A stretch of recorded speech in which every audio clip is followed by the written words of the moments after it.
ኤሊያን የምንላቸው ማረፊያም ወደ ላይ መንጠቂያም ቦታ ነው።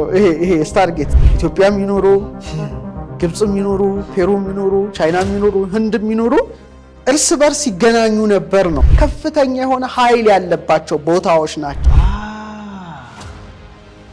ስለዚህ አላይን ያረጋሉ ማለት ነው። አዎ ፒራሚዶችን የሚመስሉ ናቸውና ያንን አይተው ነው የሰሩት ነው። የአባይን ወንዝ የጠፈር መስታወት አድርገው ያስቡታል። ብዙ ነገሮች ነው ማይበት ላሊበላ ላይ በጣም እኛ አልተረዳነውም ይመስለኛል ያ ቦታ እና ላሊበላን ስታይና ሰማይን ስታይ ላንተ ተመሳሳይ ነው። ምንድነው የቁጥር ስሌቱ ፒራሚድ ውስጥ ያለው? ይሄ እንዴት ሊሆን ቻለ ነው። ኖ መርከብ ውስጥ ታገኛታለህ፣ ታቦተ ጽዮን ጋር ታገኛታለህ፣ መሰዊያው ላይ ታገኘዋለህ። አረማ ታገኝበት የለም። በጣም ነው የሚገርም። እንደው ብትገባ ጥሩ ነበረ። አሁን በቅርቡ መሄድ ይመስለኛል።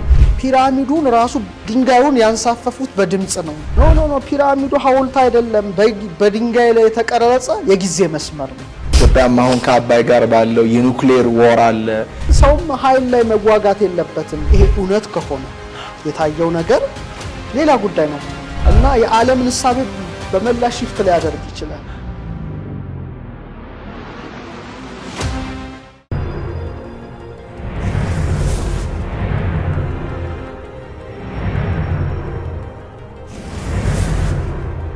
ሰላም እንደምን አላችሁ? በባለፈው መርሃ ግብራችን ፒራሚድን ማን ሰራው በሚል ዙሪያ ጥልቅ ውይይት ከመጋቢ ሐዲስ ዶክተር ሮዳስ ታደሰ ጋር አድርገን ነበረ። 3 መላምቶች ላይ ውይይት አድርገናል። በዛሬው መርሃ ግብራችን ደግሞ ስለ ፒራሚድ ተሰምተው የማይታወቁ ጥልቅ የሆኑ ጥንታዊ ጥበቦችን እናነሳለን። እንደተለመደው አብራችሁን ቆዩ። ሰብስክራይብ ያደረጋችሁ ካላችሁ ሰብስክራይብ በማድረግ ይህንን ደግሞ ሼር በማድረግ ሌሎችም ወዳጆቻችሁ እንድታጋሯቸው እናሳስባለን። በድጋሚ ተገናኝተናል ዶክተር። በባለፈው በጣም ብዙ ዕውቀት ነበር የቃረምኩት፣ አእምሮ እንዲሰፋ የኔ ጥያቄ ነው። ዓለም ላይ ከመፈልጋቸው ነገሮች መካከል አንዱ ፒራሚድ ነው እና ግን በጣም ግራ የሚያጋባ ዕውቀት ነው ከዚህ ቀደም የነበረኝ። ግን በባለፈው ውይይታችን እጅግ በጣም ጥሩ የሆነ መሰረት እንዲኖረኝ አድርጓል እና አሁን እንድናወራ የምፈልገው አንዱ ፒራሚዱ በራሱ ስታርጌት ነው ይባላል። ስታርጌት ምንድነው? ፒራሚድስ እንዴት ስታርጌት ሊሆን ይችላል? ከዛ ብንጀምር መልካም። ይሄን መርሃ ግብር የሚከታተሉ ተመልካቾች ስለዚህ ጉዳይ ስናነሳ ክፍል 1 እንደነበረ ማስገንዘብ ያስፈልጋል። እንግዲህ ስለ ስታርጌት ስንነጋገር ስለ ኤሊያን ቴክ የኤሊያኖች ቴክኖሎጂ በሚለው እሳቤ ውስጥ ያለ ጉዳይ ነው። እንግዲህ ስታርጌት ማለት ያው ኢንተርዲሜንሽናል የሆነ ፖርታል ማለት ትችላለህ፣ ኦር ቴሌፖርቴሽን መሳሪያ፣ ግዝፈትን ከርቀት ርቀትን ከግዝፈት የሚያገናኝ በር ብለህ አስበው እና ምንድነው ይሄ ነገር ከመሬት ውጪ የሆኑ ፍጡራን ኤሊያን የምንላቸው ማረፊያም ወደ ላይ መንጠቂያም ቦታ ነው። ይሄ ስታርጌት ኢንተርዲሜንሽናል ፖርታል ብቻ ሳይሆን እነሱ ኃይልን ይዘው ወደ ላይ ለምሳሌ አንድ ስፔስ ወደ ላይ እንትን ስትል ብዙ ኃይል ይወስዳል አይደለ? ሮኬቶች ወደ ላይ ስታስወነጭፍ በተመሳሳይ መልኩ የነሱ ኤነርጂ ቦታ ነው ቻርጅ ማድረጊያቸው። አዎ እንትን ብለው ወደ ላይ የሚሄዱበትም የሚያርፉበትም ነው የሚል ሐሳብ ነው ይሄ ስታርጌት ሐሳብ። ስለዚህ የላቁ የሆኑ ከምድር ውጭ የሆኑት ባዕድ ፍጡራን ኤሊያኖች የሚባሉት ትልቅ የመገናኛ አንቴናም ጭምር ነው ፒራሚዱ ነው። በዚህ እይታ ላሉ ሰዎች ነው። ይሄ እንግዲህ በመሰረታዊ ሳይንስ ሐሳብ ሳይሆን አሁንም ይሄን ሐሳብ ሚሊዮኖች ይስማሙበታል ተወደደም ተጠላ። ስለዚህ እንደ አንድ ሐሳብ እናቀርበዋለን። ስለዚህ ይሄ የስታርጌት መላምት እንበለው ኦር እኔ ዝም ብሎ ማቅረብ ይሻላል።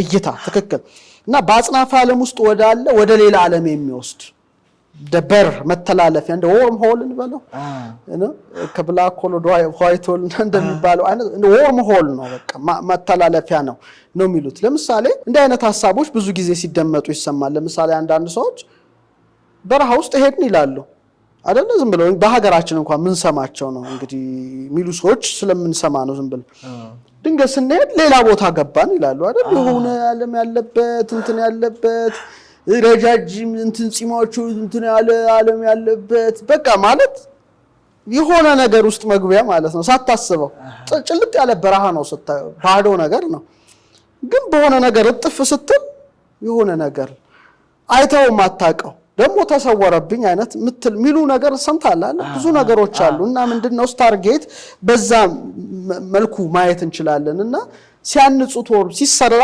አካላዊ ወይም መንፈሳዊ የሽግግርን ጉዞን የሚፈቅድ የተቀደሰ ስነ ቅርጻዊ ሳክሪድ ጂኦሜትሪ መዋቅር ያለው ነው የሚሉት ይሄን ሐሳብ እንትን የሚሉት ዝም ብለ አታልፈም በሩ ወር መተላለፊያው ሳክሪድ ጂኦሜትሪን የተከተለ ነው ጌቱ ስለዚህ በዛ ጌት ውስጥ ነው የምታልፈው ነው ያ ደግሞ የርቀቱ ዓለምን ኮድ የያዘ በመሆኑ በቀላሉ እንደመተላለፊያ ነውና ለዚህ ብቻ ሳይሆን በተለይ ለኤክስትራ ቴሬስትሪያልስ መውጫ መውረጃም አይነት የወጡበት ይወርዱበት ነበር እንደሚል ያዕቆብ ተኝቷል እኮ ያዕቆብ ተኝቷል ከዛ በኋላ መላእክት የወርቅ መሰላል እስከ ሰማይ ተዘርግቷል መላእክት ይወጣሉ ይወርዳሉና እቺ የሰማይ ደጅ ናት ይላል ያዕቆብ ነው በቅዱስ መጽሐፍ ላይ እቺ የሰማይ ደጅ ናት ደጅ ማለት ነው ይሄ ከዚህ ዓለም ውጪ ስንል መላእክትንም ይጨምራል ኤንጅልስ የዚህ ዓለም እንትኖች አይደሉም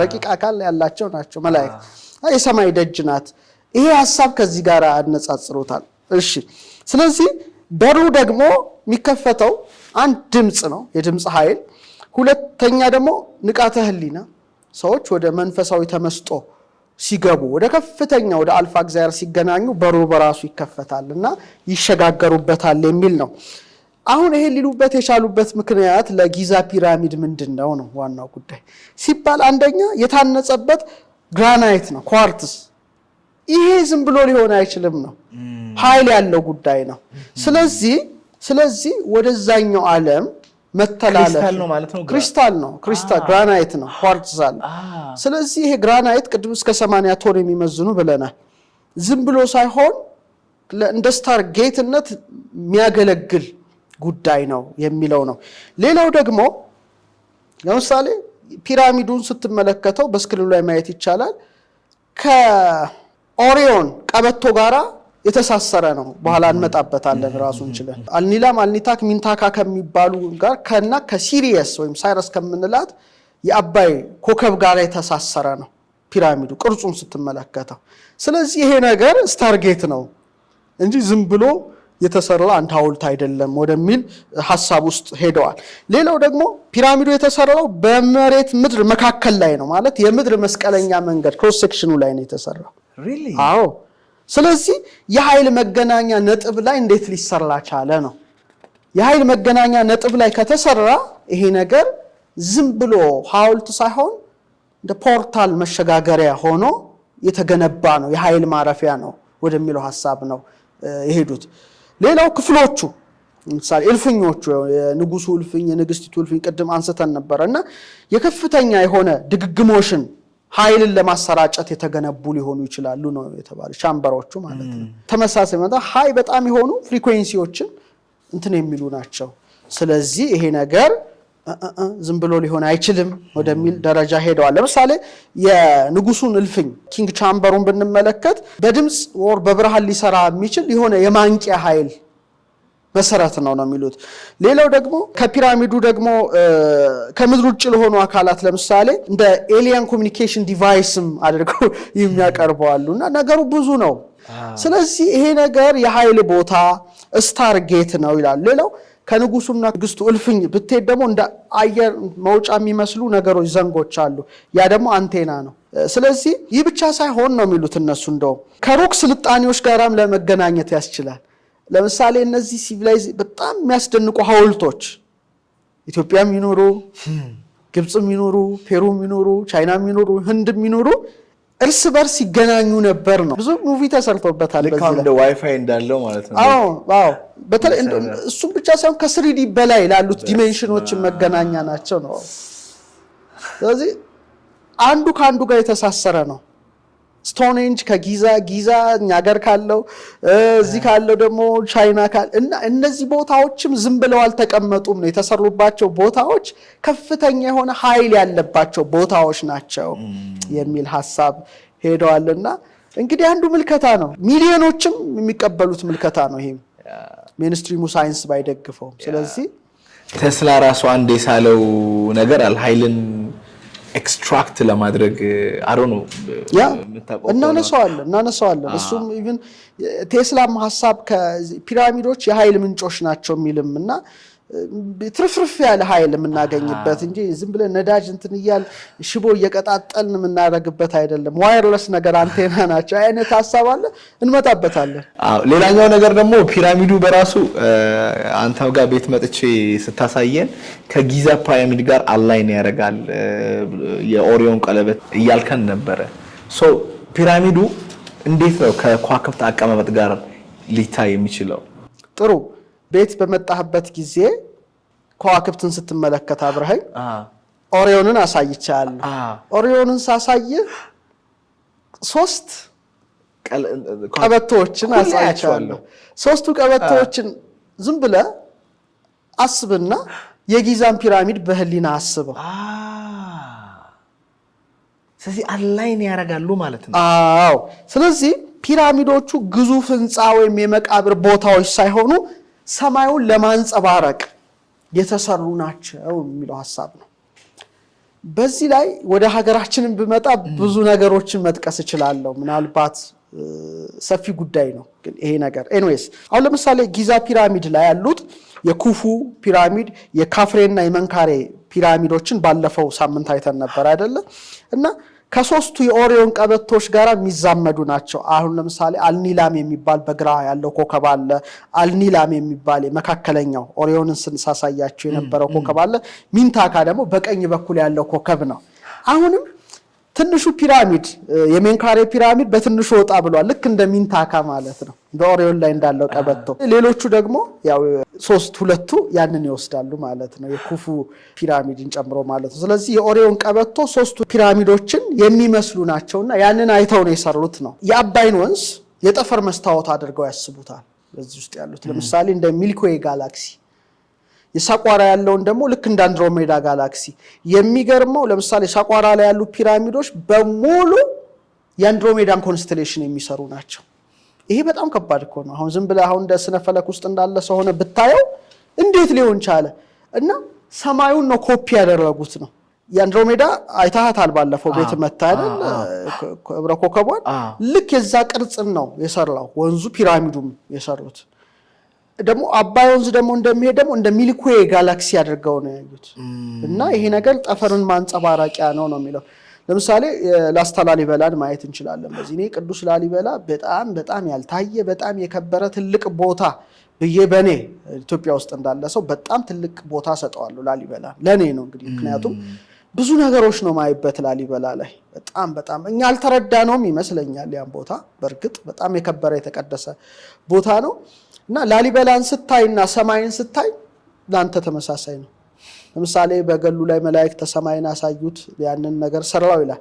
በተመሳሳይ መልኩ አሁን ለምሳሌ 7ቱን እህትማማቾች ፕሌዲስን ስታይ ቤተ ገብርኤልን ታያለህ። ምንም አይቸግርህም። 7ቱ እህትማማቾች ከሰውር ከሚባለው ቶረስ ከሚባለው ዞዲያክ አጠገብ ያሉ ናቸው። በሙሉ ቅርጹ ቤተ ገብርኤል ነው። ቤተ ጊዮርጊስና ቤተ ማርያም ስታያቸው ደግሞ ራሳቸውን ችለውና የሚሰሩትን ቅርጽ ተመልከት። 3 ማዕዘን ይሰራሉ። ቤተ ጊዮርጊስ ቀጥታ፣ ቤተ ማርያም ቀጥታ፣ ቤተ ገብርኤል እና እነዛን ሰማይ ላይ ታያቸዋለህ። እና ንጉስ ላሊበላ በተለይ ቤተ ገብርኤል ላይ ከፍተኛ የሆነ ስነ ፈለክ ምርምር ያደርግ ነበር። በተለይ በጣም ብዙ ጥናት ተጠንቷል። በዚህ ላይ ስነ ፈለክን የሚመለከትበት ክበብ ነበረው። ያ ክበብ በእድሳት ምክንያት ነው የተደፈነው። እኔ እንደውም በወቅቱ በጣም አዝኜ ነበር። ይሄ መደረግ የሌለበት ነው፣ ይሄ ትልቅ ታሪክ ነው የሚል ጉዳይ ነው የተዘጋው። እንግዲህ እድሳት ሲመጣ ውሃ ፈሰሰ ይመስለኛል። ቢያንስ ቦታው ታይቶ መደፈን የለበትም። ቦታው እንደነበረች ነው። ቅርስን ዝም ብለህ ትምትለው አይደለም። እያንዳንዱ ነጥብ እያንዳንዱ እንትን ኮድ ነው ኮድ አታጠፋ። እና ቤተ ገብርኤል ላይ የነበሩት እንትኖች ክበቦች በእውነት እንደው አሁንም ቢሆን ሁሌ የማስበው ነው ባለሙያዎች ኢንጂነሮች ልክ እንደነበረ ባይነካ ቦታዋን ማሰባሰብ። ያ ቦታ ማለት ቀላል ነገር አይደለም፣ ዝም ብለህ ምደፍ ነው አይደለም። እና ብዙ አጥኞች አጥንተውታል። እና ያ ጉዳይ ነው። ኤኒዌይስ ምንድነው ወደ እነዚህ ስመጣ አሁን በታላቁ ፒራሚድ ውስጥ ያሉ 4 የሆኑ ምስጢራዊ የሆኑ ዘንጎች አሉ። ሁለቱ ያው ንጉሱ ክፍል እልፍኝ ነው፣ ሁለቱ ንግስቲቱ እልፍኝ ናቸው።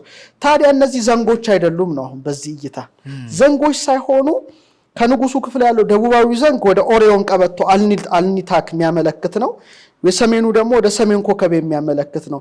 ንጉሱ እልፍኝ ያሉት ደግሞ ሲሪየስ የአባይ ኮከብ የምንለው ትንሹ ድብና ኡርሳ ማይነር ላይ ያለው ሁለተኛው ብሩ ኮከብ ጋራ የሚያመለክቱ ናቸው ነው። ስለዚህ እነዚህ ሰዎች ምን እንበላቸው አላቅም ብቻ ምክንያቱም ባለፈው ሰዎች ሰሩት ብለናል፣ ስልጡን ሰዎች ሰሩት ብለናል። ኤሊያን ብቻ ምንድነው አላይን ያደርጋል። አላይመንት ከሰራ የሰማዩ ነጸብራቅ ነው። ሰማዩን ነው ኮፒ አድርገው ይሰሩ የነበሩ ምድር ላይ። ስለዚህ በጣም ይገርማል። ትንሽ ከባድ ሐሳብ ነው። በጣም ይገርማል። ኢቭን ስፊኒክስን ከሊዮ ጋራ ከአሰድ ጋራ ሁሉም ያገናኙታሉ። ያ አንበሳ ፊት ነው የሚመስለው። ከአሰድ ከሊዮ ጋራ የሚያገናኙታል። ከሬጉለስ የሚባለው የሊዮ በጣም ደማቁ ኮከብ ጋር የሚያገናኙታሉ። ብቻ ወደ ብዙ አስትሮኖሚካል ነገር ብቻ ከጊዛ ፒራሚድ ይወጣል ማለት ነው። እኛ ትንሽ ቤት እንኳን ስንሰራ ዝም ብለን ነው የምንሰራው፣ ግን እነሱ ሰማይን የሚያክል ነገር ደፍረው ምድር ላይ ሪፍሌክት ለማድረግ መሞከር ማለት በጣም የሰፋ አእምሮ እንዳላቸው ነው የሚያሳየው። ሌላው ፒራሚድ ውስጥ ያለው የቁጥር ስሌት አለ። በጣም ፕሪሲሽኑ በባለፈው ክፍልም ፓይ አለ፣ ጎልደን ሬሾ አለ ተብሎ ዲስከስ እያደረግን ነበረ። ምንድነው የቁጥር ስሌቱ ፒራሚድ ውስጥ ያለው? በቁጥር ዓለም ውስጥ እጅግ ብዙ ምስጢራትን የያዙ ነገሮች አሉ። ከነዚህ መካከል ፋይና ፓይ ናቸው። ስለ ፋይ ስለ ፓይ ለተማሪዎች ያስተምራሉ። ቀመረ ግዕዝ ቀመረ ፊደል ውስጥ ይሄ በጣም መማር ያለባቸው ነው። ምክንያቱም የኢትዮጵያ ፊደል በጣም ሰክሪድ ነው። በጣም ይሄን አፌ ሞልቼ ነው የምናገረው። ለኔ እንደ አንቴና ነው ብዬ ማየውና ብዙ ኃይል የሞላው ነውና የፋይ ቀመር ታገኛለህ፣ የፓይ ቀመር ታገኛለህና እጅግ ትገረማለህ። ይሄ ያ ሌላ ሌቭል ነውና ፓይ ማለት ትልቅ ጉዳይ ነው። በተለይ ክበብን ለሚያጠና ሰው ፓይን ማወቅ አለበት። ሰርክል ጎልደን ሬሾ ምናምን ለሚያጠና ደግሞ የግዴታ ፋይን ሊያውቅ ይገባል። ይሄ ወሳኝ ነው። ስለዚህ 3.14 ያው የፓይ እንትን ነው። እንግዲህ የታላቁ ፒራሚድ አሁን ቤዙ መሰረቱ የሆኑ አጠቃላይ ርዝመቱ በሁለት ሲያባዙት ለፓይ ቅርብ ይሆናል። ይሄ እንዴት ሊሆን ቻለ ነው? እና ምክንያቱም ፔሪሜትሩን ሲካፈል ለሁለት ታረገውና ለቁመቱ ፒራሚዱ ቁመት ታደርገዋለህ። እና የጥንት ግብፃውያን ደግሞ መለኪያ አላቸው። የሮያል ኪዩቢት የሚል የሆነ የሚለኩበት አለና የመሰረቱ ጎን ወደ 440 ሮያል ኪዩቢት ይጠጋል። ቁመቱ በአማካይ 280 ነው። ስለዚህ 4 ሲባዛ 400 እንትኖቹ ማለት ነው ማዕዘኖቹ ሲካፈል 2 ሲባዛ ለ280 ስትል 3.1428 ይመጣል ማለት ነው። ይሄ ማለት ኦልሞስት ለፓይ ስንት ማለት ነው? 0.05% የቀረበ ነው። በዚህ ደረጃ እንዴት ሊቀርብ ይችላል? እና በጣም የተደበቀ የሂሳብ ምስጢር አለው ማለት አውቀው ነው ወይ ያደረጉት? አንዳንዶቹ ነው ይሄን ለማግኘት 22 ሲካፈል 7 ሬሾ ተጠቅመዋል ይባላል። ሰው ፓይ ነው ላለው ብዙ ጊዜ ነው ሳስተምር። ምክንያቱም የስከልቦናችን 22 ነው አንገት አጥንታችን 7 ነው። 22 ሲባዛ 7 3.14 ነው ለኔ ሲካፈል ነው። 22 ሲካፈል ለ7 3.14 የሚሰጠው ማለት ነውና እኛም ፓይ ነን እላለሁ። ፓይ በጣም ብዙ ነገር ነው።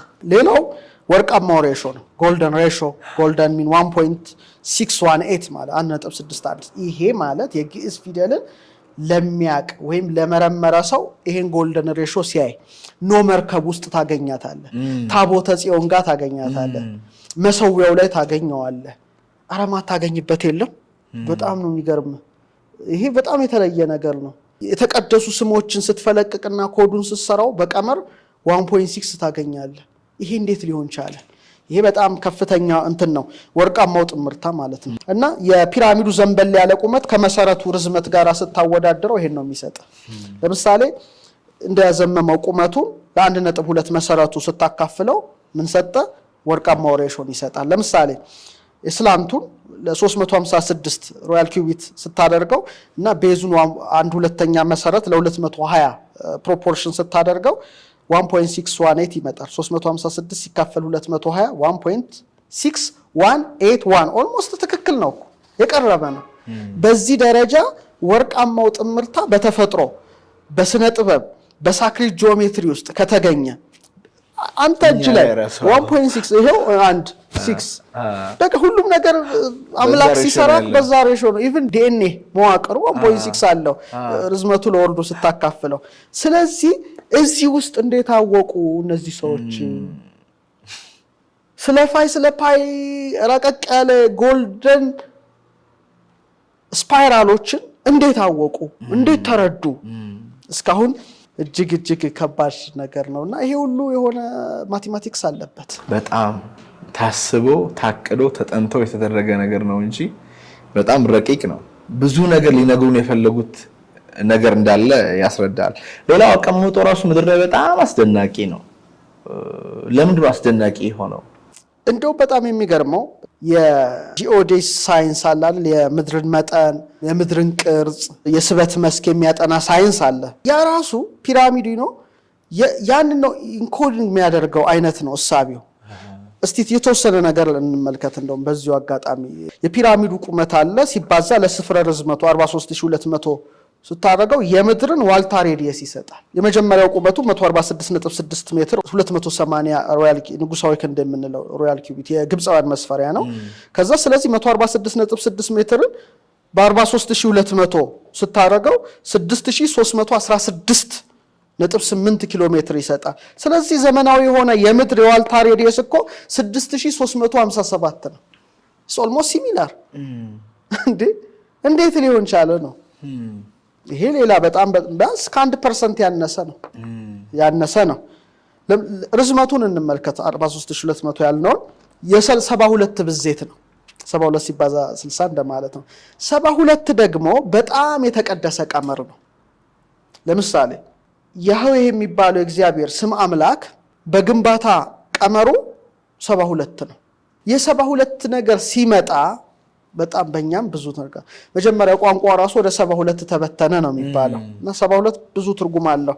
72 የእግዚአብሔር ስሞች አሉ፣ የተቀደሱ ስሞች በጣም ከፍተኛ ኃይል ያላቸው የሚባሉ እና ይሄ ብዜት ሆኖ ተገኝቷል ማለት ነው።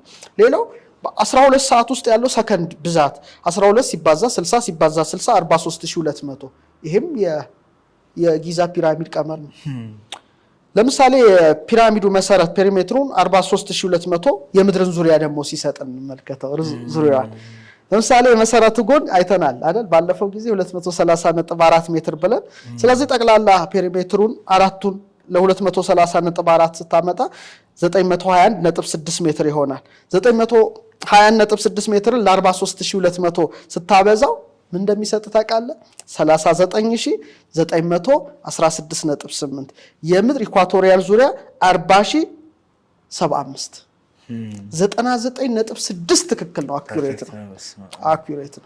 ስለዚህ ይሄ ነገር ምንድነው ነው? በጣም ከባድ እኮ ጉዳይ ነው።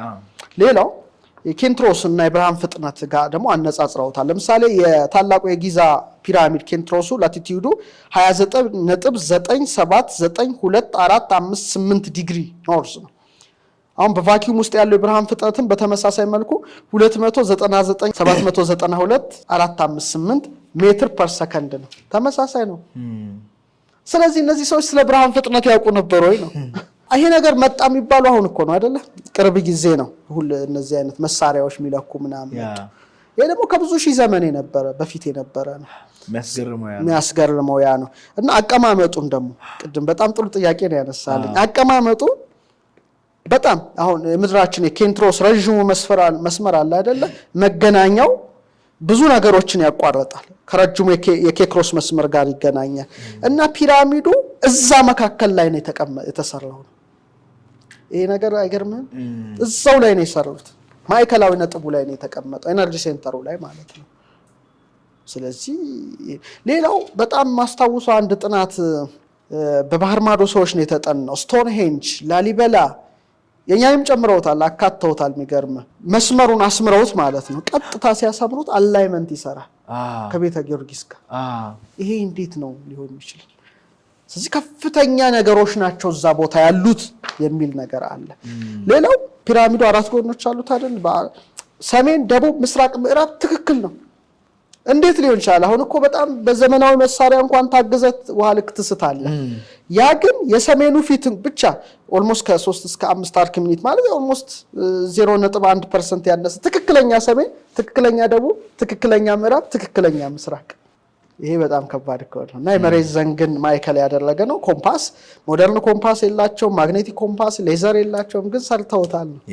ስለዚህ ከፍተኛ ሆነ ቴክ ነበረ ወደሚለው ያመዝናል ነው ያዘዋል። ፒራሚድ ውስጥ ራሱ ሲኮን የሚሰጠው የሆነ ድምጽ አለ ብሎ የሆነ ሰው ሲያወራም አይቻለሁ፣ አንዳንድ ቪዲዮዎችንም አይቻለሁ።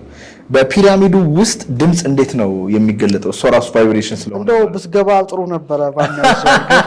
አሁን በቅርቡ መሄድ ይመስለኛል። ቅርብም ስለሆነች ግብጽ እንግዲህ ትራቨል ማድረግ ይመስለኛል። ትራቨል ብቻ አድርጌ ሳይሆን ያለኝን ኤክስፒሪየንስ ዶክመንት አድርጌ እዚህ ጋር የተማርኩትንም ጎብኝቼ ለተከታታዮቼ ለእናንተ መማቀርብ ይመስለኛል። ሊስት ውስጥ አለች እንግዲህ የግብጽ አለች። ለምሳሌ ኪንግ ቻምበሩ የንጉሱ እልፍኝ ላይ በጣም የሚገርመው ከሮዝ ግራናይት የተሰራ ነው። ግራናይት የተሰራ ነውና ግራናይት ደግሞ ኳርትዝ ይይዛል እንደምታውቀው። ስለዚህ በኤሌክትሪክ ባህሪያቱ ፒዞ ኤሌክትሪክ አይነት የሚሆን ነው ይሄ ክሪስታል ማለት ነው። በፕሬሸር በለው በሳውንድ በለው ቫይብሬት ያደርጋል።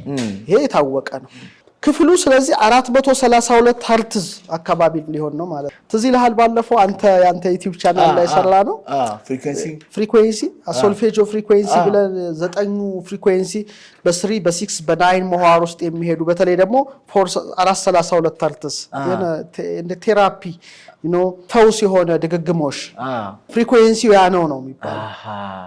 አሁን ለምሳሌ ንጉሱ ቻምበር እልፍኙ ላይ የድንጋይ ሳጥን አለና ስትመታው የደወል ድምጽ አይነት ይፈጥራል። ይሄ ነገር ድምጽን፣ እስትንፋስን፣ መዝሙርን ሁሉ የሚያካትት ኃይል ያለበት ቦታ ነበረ ይላሉ።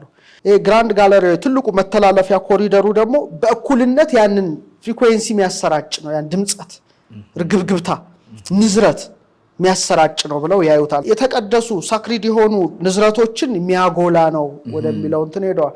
ሌላው አንድ ጥናት ስመለከት በጣም የሚገርም ነገር ልንገርህ። ፒራሚዱን ራሱ ድንጋዩን ያንሳፈፉት በድምጽ ነው። የድምጽ ቴክኖሎጂ አሁን ጊዜ በጣም እየታወቀ መጥቷል። የሳውንድ ኃይል በቀላሉ ትዝ ይልህ እንደሆነ አንተ ስቱዲዮ ላይ ውሃ አቅርበን እንዴት እንዳፈነጣጠረ ውሃ አቅርበን በእነዛን ሀርትዝ ስናስገባ እንዴት አድርጎ ውሃውን ወደ ላይ እንዳወጣ አይታልና ማንሳፈፍ ይችላል ነው። ስለዚህ ፒራሚዱን የሰሩት ራሱ የሳውንድ ቴክኖሎጂ ተጠቅመው ሊሆን ይችላል ነው። የሳውንድ ሲስተም ማለት ሲመቱት እንትን ድንጋዩን ያንሳፍፈዋል ወደ ላይ ማለት ነው። ስለዚህ ይሄ ነገር ከዛም ጭምር የመነጨ ነው ወደሚል እሳቤ ሄደዋልና በዚህ አንፃር ነው መልከተው ማን ያዘዋል። በጣም ይገርማል። ሌላኛው ደግሞ ትንቢታዊ ነገርም አለው ይባላል። እሱስ እንዴት ነው የሚታየው? ይሄም በሌላ ጽንሰ ሐሳብ ያሉ ሰዎች የሚያዩት ነው። ኖ ፒራሚዱ ሐውልት አይደለም፣ በድንጋይ ላይ የተቀረጸ የጊዜ መስመር ነው። ስለ ሰው ዕጣ ፈንታ የሚናገር ነው። የጠፈር አቆጣጠር ነው። ሴሌስቲያል የሆነ ካሌንደር ነው ሚሉታል። ምክንያቱም ርዝመቱን አይተው የግራንድ ጋለሪውን አይተው የእልፍኙን አቀማመጥ አይተው ነው ባጭሩ ለማስቀመጥ። በተለይ በ19ኛው 20ኛው ክፍለ ዘመን ላይ እነ ቻርልስ ፒዝ የሚመሳሰሉ ፒራሚዶሎጂስቶች አሉ ደግሞ ይሄን የሚያጠኑ እንደ ዴቪድ ዴቪሰን፣ ዴቭዲዮስ ምናምን የሚባሉ እነዚህ ሰዎች አጥንተውታል። ባጭሩ ሳስቀምጥልህ ግን ምንድነው ይሄ ንጉሳዊ ክንድ የሚሉት 25.0265 ኢንች የሆነው 1 ኢንችን እንደ አንድ የፀሐይ ዓመት ይቆጥሩና ዝቅ ያለው ይሄ የወረደው መተላለፊያ የሰው ልጅ ውድቀት ይወክላል ነው የሚሉት። አዳም እነሱ ደግሞ በጣም ሳክሪድ አድርገው ነው ኢንተርፕሬት የሚያደርጉት እያንዳንዱን መስመር። ግን ማቅረብ ግድ ነው፣ ጥናት ነው። ስለዚህ የሰው ውድቀት ወደ ጨለማው ዓለም መወርወር ነው። ማተር በጣም እዚህ ቁሳዊው ዓለም ላይ ተወረወረ ነው እና የሚለኩት ከፒራሚዱ መግቢያ ኢንትራንስ አለው። መግቢያ ወደ ከርሰ ምድሩ ወደ ታች ወደ ምድሩ ታች የሚወርደው መስመር ነው። ምን ይሉታል መሰለ? እንዲህ አይነት ነው የሰው ልጅ ውድቀት ይሉታል። ከስነ ፍጥረት መነሻ መጀመሪያ ያደርገው ነው ወደቀ የሰው ልጅ ይሉታል። ከዛ ምን ያመጣሉ መሰለ? ረጅሙ የታችን ቁልቁለት ደግሞ የሰው ልጅ ደነቆረ፣ ከአምላኩ ሲለይ ከመለኮት ሲለይ መለያየት ሆነ፣ እውነት ጠፋ፣ ጨለማ በረታ ይላሉ። ከዛ ደግሞ ወደ ላይ የሚወጣ ደግሞ ማለፊያ አለ፣ እንዲህ ሄዶ እንዲህ የሚያልፍበት ማለት ነው። ያ ደግሞ የንቃት ዘመን ነው ይላሉ። ይሄ ማለት ምንድነው? ወደ ንግስቲቱ እልፍኝ ወደ ላይ የመታጠፊያ ነጥብ ነው። ይሄ ማለት ለምሳሌ እስራኤል ከግብጽ የወጡበት ልትል ትችላለህ።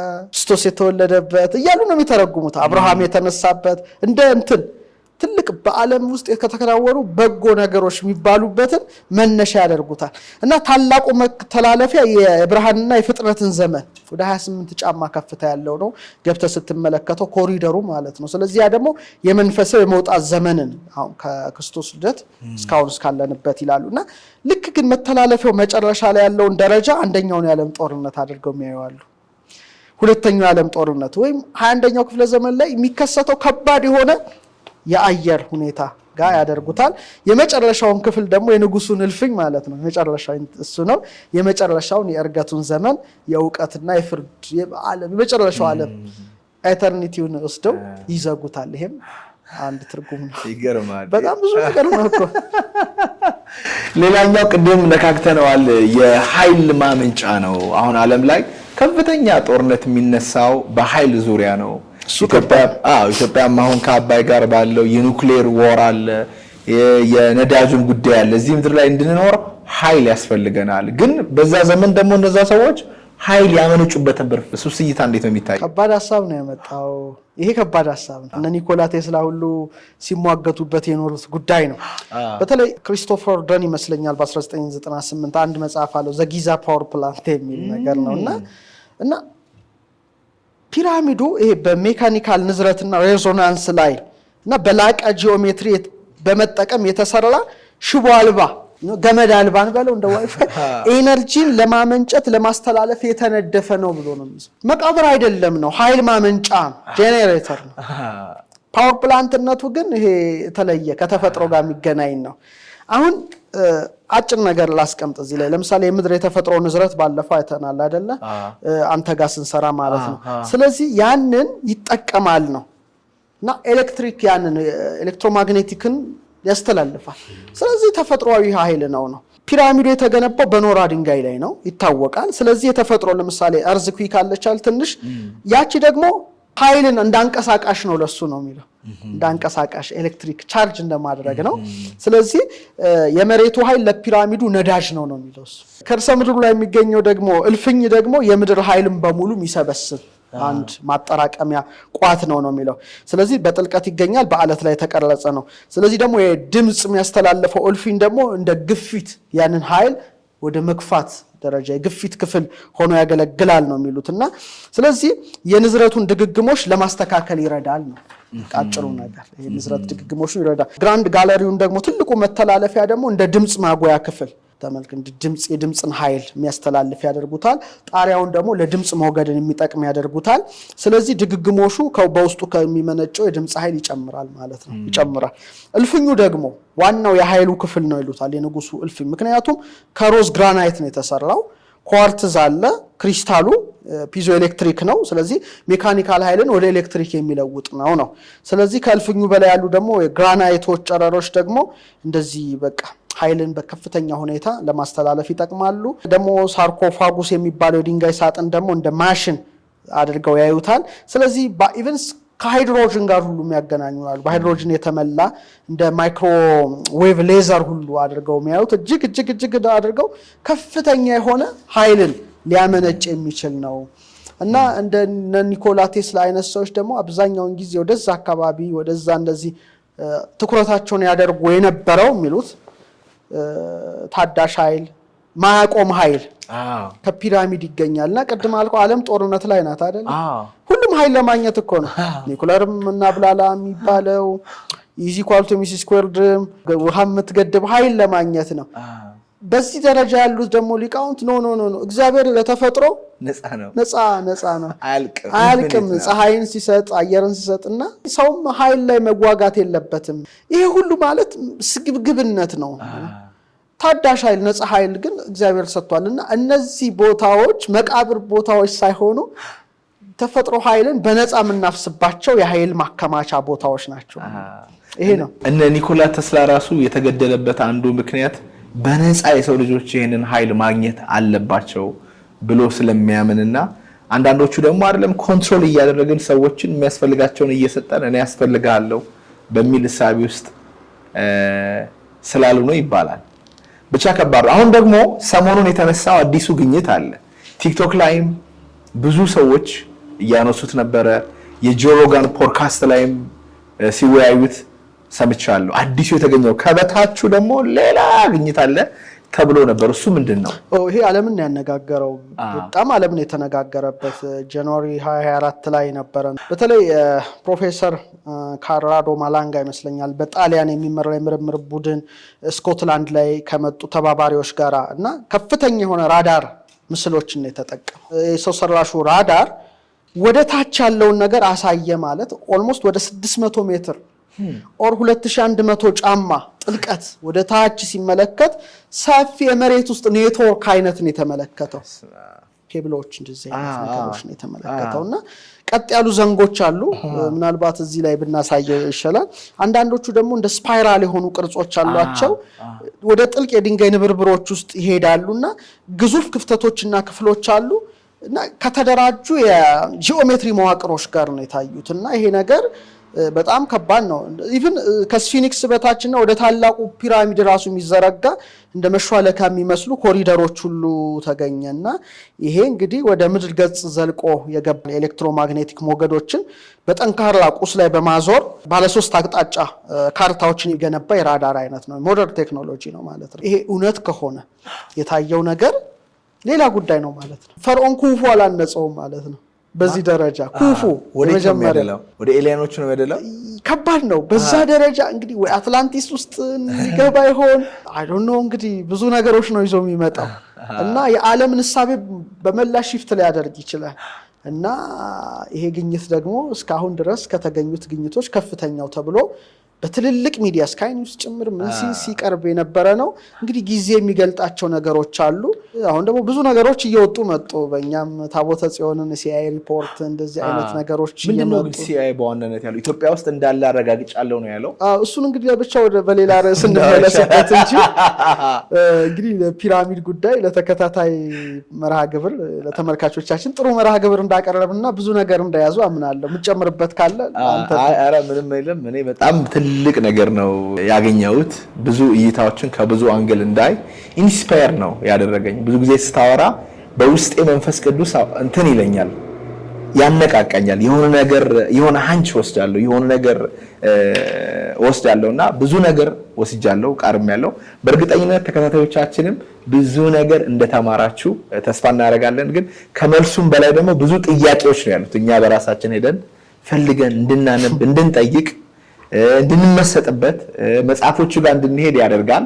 ምክንያቱም ብዙ ጥያቄ ነው የሚፈጥረው። አንድ ትምህርት ጥሩ የሚሆነው ጥያቄ መፍጠር ሲችል ነውና በሌላ ትምህርት እስክንገናኝ ድረስ እንግዲህ ሳብስክራይብ ያላደረጋችሁ ካላችሁ ሳብስክራይብ አድርጉ። ዶክተር ሮዳስ እንግዲህ በዚህ መልኩ ተመልሷል። በርካታ ትምህርቶችን ይዞ ወደ እናንተ ይመጣል። ከእናንተ የሚጠበቀው ሳብስክራይብ ማድረግ፣ መማር፣ ለሌሎች ወላጆቻችሁ ደግሞ በማሰራጨት ይህንን ጥንታዊ ጥበብ በህይወታቸው ውስጥ እየተገበሩ ብሩህ ህይወትን እንዲኖሩ ማገዝ ነው። እስቲ ቼክ አድርጉ። ሳብስክራይብ ያደረጋችሁ ሰዎች ስንት ፐርሰንት ሳብስክራይብ ሲያደርግ የሚመለከተው የኛን የዩቲዩብ ቻናል ሳይ ከ50% በላይ ሳብስክራይብ ሳያደርጉ ነው የሚያዩት።